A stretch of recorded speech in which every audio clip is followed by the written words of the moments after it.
This is Brian, ScreenFiles.com in review. Happy New Year. And what I'm looking at today is Adam Robitel's Escape Room, Contest of Champions from 2021.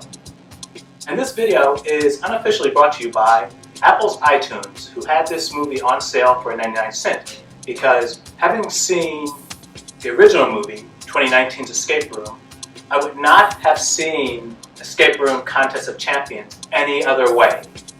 And I don't mean that to imply that the original movie was bad. It wasn't. My issue with the original movie was that it was so implausible. And for me, if the premise works, I'm willing to go with it. And that's not to say that there are other things that need to be on point, such as the cinematography, such as the acting, such as the script, and so on and so forth. But if the concept your movie is working with is a strong one, I'm more liable to sit through it. And in the case of 2019's Escape Room, it struck me as a wildly implausible movie. How, you might ask, considering that I'm a person that will watch virtually anything if it involves horror, science fiction, or even a really good thriller. I'm not terribly discriminating, but as I said, the idea behind things needs to make sense to me. And that movie didn't. If you recall, the 2019 movie revolved around 6 people who were invited to an escape room by the Minos Corporation, I believe it is. And they soon discover that there is no escape, in the sense that the traps are really lethal and deadly. And at the end of that movie, there were only 2 survivors, Ben and Zoe. Escape Room Contest of Champions takes place at the end of the first escape room, where we had Ben and Zoe tracking down the location of the Minos Corporation to bring it to justice. This is fine in and of itself, though the thing is, Ben and Zoe aren't really characters, per se. The stars of these movies are the escape rooms. But, as I already mentioned, I find them too elaborate. Oh, and I should also include, the original movie had something to the effect that this was happening because they had survived certain near-death experiences. That's what all the people in the escape room had in common, which is essentially dumb, because that doesn't explain how elaborate these traps are. I imagine it costs millions to produce one of them, and they're involving multiple different traps of a different nature, every movie. And it struck me as really weird and nonsensical. The second movie kind of makes amends for that and explains that this is happening because there are rich people who are paying to watch this. And even that is dumb. Why is it dumb? Because, first off, it's not like the case of, I don't know, a Hostel or something. By which I mean, you're seeing these kills in all their gory glory. That's not happening here. And besides, in a day of Survivor and shows of that nature, why would a bunch of millionaires and billionaires, admittedly even as deluded as they are currently, pay for this?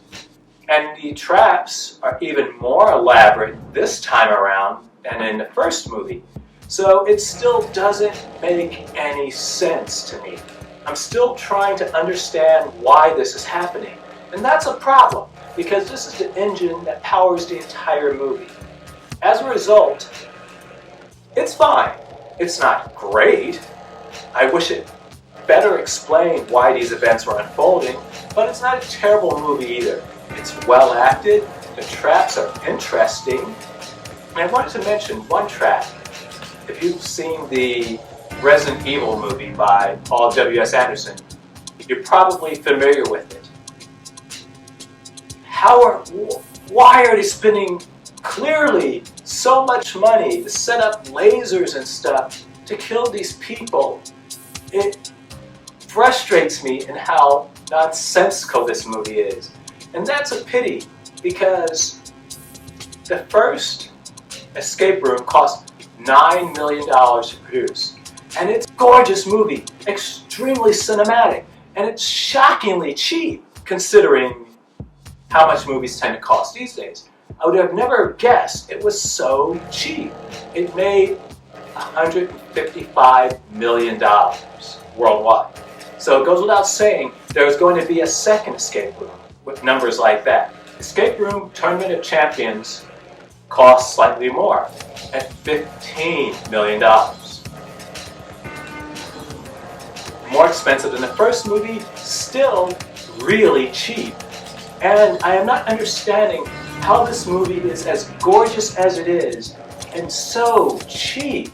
I don't get it. It's like a magic trick for me. That's probably the greatest thing about these movies that I can see at any rate. They manage to be relatively inexpensive, but gorgeously shot, gorgeously produced. The writing, that's a problem, but they look great. The second movie, Tournament of Champions, earned just over $55 million at the box office. And that's quite a decline from the first movie.